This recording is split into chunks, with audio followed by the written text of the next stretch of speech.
మన cake class జర్నీలో already 2 types of sponges video recipes అయితే చూసేసాం గదా! ఈరోజు మనము థర్డ్ టైప్ నేర్చుకోబోతున్నాం. అదొచ్చేసి ఎగ్స్‌తో చేసిన చాక్లేట్ స్పాంజ్ కేక్ అనమాట.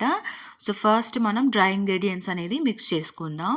దానికోసం ఒక బౌల్‌లో జల్లెడ పెట్టుకొని 1 cup flour, 1 teaspoon baking powder, half teaspoon baking soda, 2 tablespoons cocoa powder ఇవన్నీ కూడా వేసుకొని ఒకదాని తర్వాత ఒకటి బాగా జల్లించుకుందాం. అంటే సీవ్ చేసుకుందాము. ఈ ప్రాసెస్ అనేది చాలా ఇంపార్టెంట్. లమ్స్ అనేది ఈ ప్రాసెస్‌లోనే మనము తీసేయగలము కాబట్టి. సరేనా? జల్లించుకున్న పిండిని మనము రఫ్‌గా ఒక హ్యాండ్ తోటి రఫ్ మిక్స్ అనేది బలూన్ విస్కర్ యూజ్ చేసి చేసుకొని పక్కన పెట్టేసుకుంటాం. డ్రై ఇంగ్రీడియెంట్స్ ఎప్పుడు కూడా ఇలానే మెథడ్ యూజ్ చేసి చేయండి. ఓకేనా? మనకి బేసిక్‌గా స్పాంజెస్ చూసుకుంటే 3 టైప్స్ ఉంటాయి. మనం ఆల్రెడీ డిస్కస్ చేసుకున్నాం దీని గురించి. ఓకేనా? ఫస్ట్ వన్ వచ్చి వనిలా, సెకండ్ వన్ వచ్చి చాక్లేట్ అండ్ థర్డ్ వన్ వచ్చేసి రెడ్ వెల్వెట్. ఈ 3 స్పాంజెస్ బేస్ చేసుకొని మనం number of varieties of cakes అనేది చేసుకోవచ్చు. సో, ఈ 3 టైప్స్ ఆఫ్ స్పాంజెస్ కూడా మనము 2 వెర్షన్స్‌లో చేస్తాం. ఒకటి ఎగ్ వెర్షన్‌లో, ఇంకోటి ఎగ్‌లెస్ వెర్షన్‌లో. ఓకేనా? సో, మన క్లాసెస్‌లో కంటిన్యూయస్‌గా ఈ 6 టైప్స్ స్పాంజ్ రెసిపీస్ అనేది వస్తుంటాయన్నమాట. ఇవాళ వచ్చి థర్డ్ రెసిపీ రిలీజ్ చేశాను నేను. ఓకే. ఇప్పుడు డ్రై మిక్స్ అనేది చేసి పక్కన పెట్టుకున్నాక, మనము ఇంకొక పెద్ద బౌల్ తీసుకొని ఇందులో 3 ఎగ్స్ అనేది హోల్ ఎగ్స్ బ్రేక్ చేసుకొని వేసుకుందాం. లార్జ్ సైజ్ ఓకేనా? ఒకవేళ స్మాల్ సైజ్ అయ్యుంటే మీరు 4 ఎగ్స్ తీసుకొని బ్రేక్ చేసుకోండి. తర్వాత వెనిల్లా ఎసెన్స్ అనేది 1 ½ టీ స్పూన్ వెనిల్లా ఎసెన్స్ ఇందులో నేను యాడ్ చేసుకుంటున్నాను. మీకు ఒకవేళ ఎగ్ స్మెల్ అనేది ఎక్కువ అనిపిస్తే మీరు ఇంకొక half teaspoon vanilla essence కూడా యాడ్ చేసుకోవచ్చు. సో, అన్నీ వేసుకున్న తర్వాత బౌల్‌లో పెట్టాక బీటర్ ఆన్ చేసుకొని బీటింగ్ అనేది స్టార్ట్ చేయండి. ఇదంతా క్వాంటిటీ డబల్ అయ్యి త్రిబుల్ గూడా అవుతదనమాట. అప్పుడు ఒక ఫోమ్ కన్సిస్టెన్సీలోకొస్తుంది. ఎగ్ అంతా కూడా బాగా బీట్ అయిన తర్వాత ఆ కన్సిస్టెన్సీ వచ్చేదాకా మీరు బాగా బీట్ చేసుకోండి. చూసారా? ఇలా ఉంటుంది. ఇప్పుడు ఈ స్టేజ్‌లో మనము షుగర్ పౌడర్ అనేది 1 కప్ యాడ్ చేసుకుందాం. పౌడర్ చేసిన షుగర్ యాడ్ చేయడం వల్ల మీకు ఈజీగా బ్లెండ్ అవుతుంది బ్యాటర్‌లో. So, always use sugar powder. Crystal అయితే నేను రెఫర్ చెయ్యను. సో, ఇప్పుడు ఈ షుగర్ అంతా కూడా బాగా మెల్ట్ అయిపోవాలి. ఆ ఎగ్స్ తోటి అది ఆ షుగర్ పౌడర్ అనేది బాగా మిక్స్ అయినట్లయితే మీకు టెక్స్చర్ అనేది బావుంటుంది కేక్. ఇది బాగా గుర్తుపెట్టుకోండి. ఇప్పుడు క్రీమీ కన్సిస్టెన్సీలోకి అయితే వచ్చేసింది. మనం షుగర్ అండ్ ఎగ్ 2 బాగా మిక్స్ అయిపోయాయి.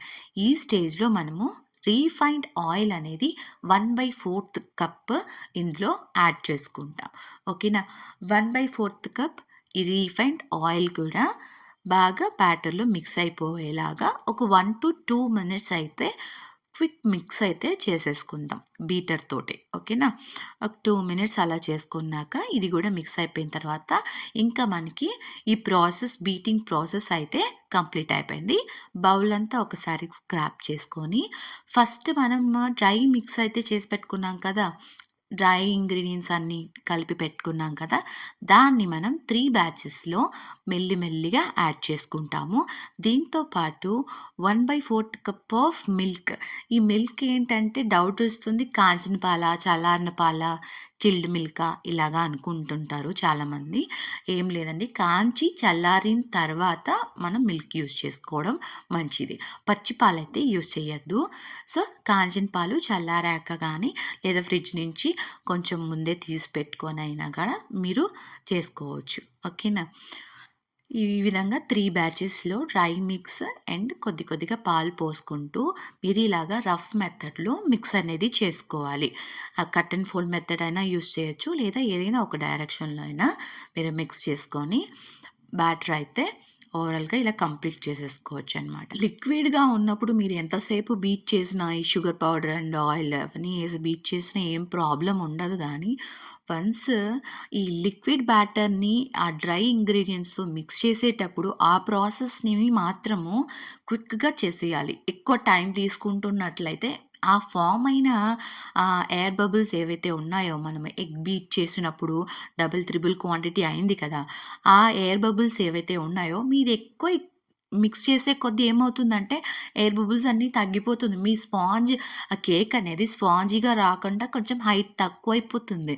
సో, ఎప్పుడు గూడా మీరు ఓవర్ మిక్స్ చేయకండి. జస్ట్ ఆ డ్రై ఇంగ్రీడియెంట్స్ అనేది కలిస్తే చాలు. ఎక్కువ మిక్స్ చేయొద్దు.